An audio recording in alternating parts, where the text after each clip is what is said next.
Kapas Nusantara, dari tanah sendiri ke impor dunia. Tahukah kamu bahwa Indonesia, negara tropis dengan sinar matahari sepanjang tahun, hari ini mengimpor hampir seluruh kapasnya dari luar negeri? Padahal, sejarah mencatat, kapas pernah tumbuh dan diproduksi di Nusantara. Lalu pertanyaannya, kemana kapas itu pergi? Apakah kapas memang asing bagi Nusantara? Tidak.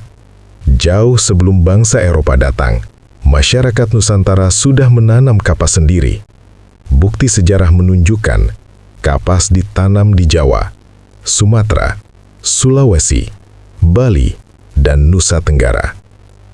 Digunakan untuk tenun tradisional, lurik, ulos, songket, gringsing. Prosesnya lengkap.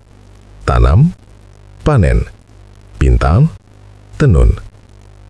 Bahkan relief Candi Borobudur abad ke-8 menunjukkan pakaian tenun khas Nusantara. Artinya, Nusantara pernah mandiri sandang tanpa impor. Lalu, kenapa kapas mulai hilang? Perubahan besar dimulai saat kolonialisme Eropa masuk. Ketika VOC dan kemudian Hindia Belanda berkuasa, tanah Nusantara tidak lagi bebas menentukan tanamannya sendiri. Apa yang berubah di masa kolonial? Belanda mengubah fungsi Nusantara menjadi pemasok bahan mentah tertentu dan pasar barang industri Eropa. Melalui kebijakan tanam paksa 1830, petani dipaksa menanam tebu, kopi, nila, tembakau. Kapas tidak termasuk. Kenapa?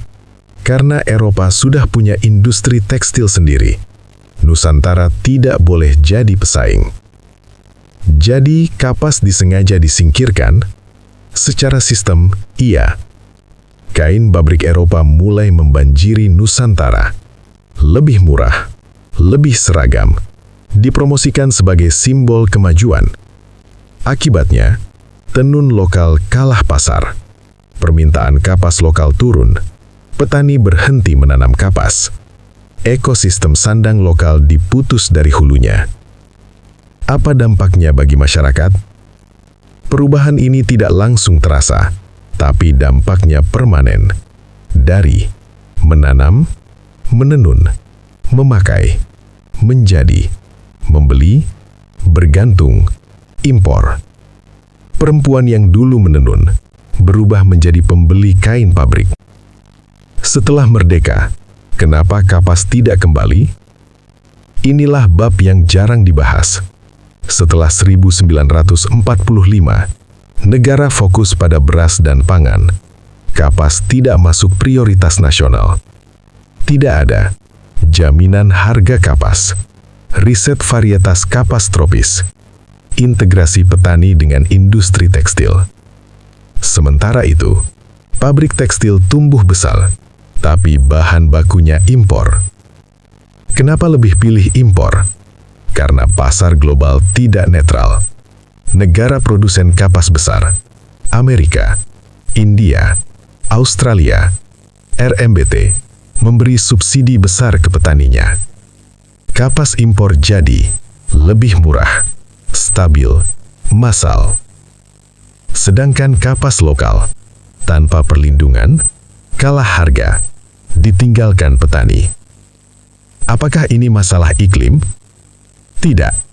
Banyak negara tropis, India, Brazil, Pakistan, RMBT, sukses menanam kapas. Masalah Indonesia bukan alam, melainkan sejarah kebijakan. Jadi, apa kesimpulan sejarahnya?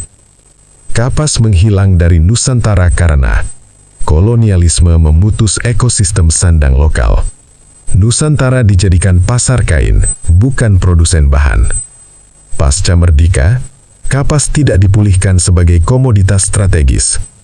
Industri tekstil dipisahkan dari petani kapas. Sejarah membuktikan, kapas bukan tidak bisa tumbuh, tapi dipinggirkan selama ratusan tahun. Pertanyaan penutup, jika tanah ini pernah menumbuhkan kapas, jika tangan rakyat pernah memintalnya. Lalu hari ini, kita mengimpornya. Jadi, siapa yang diuntungkan oleh lupa sejarah ini? Jawab dan jelaskan. Jika konten ini bermanfaat, like, komen, subscribe, dan share. @gladiator neraka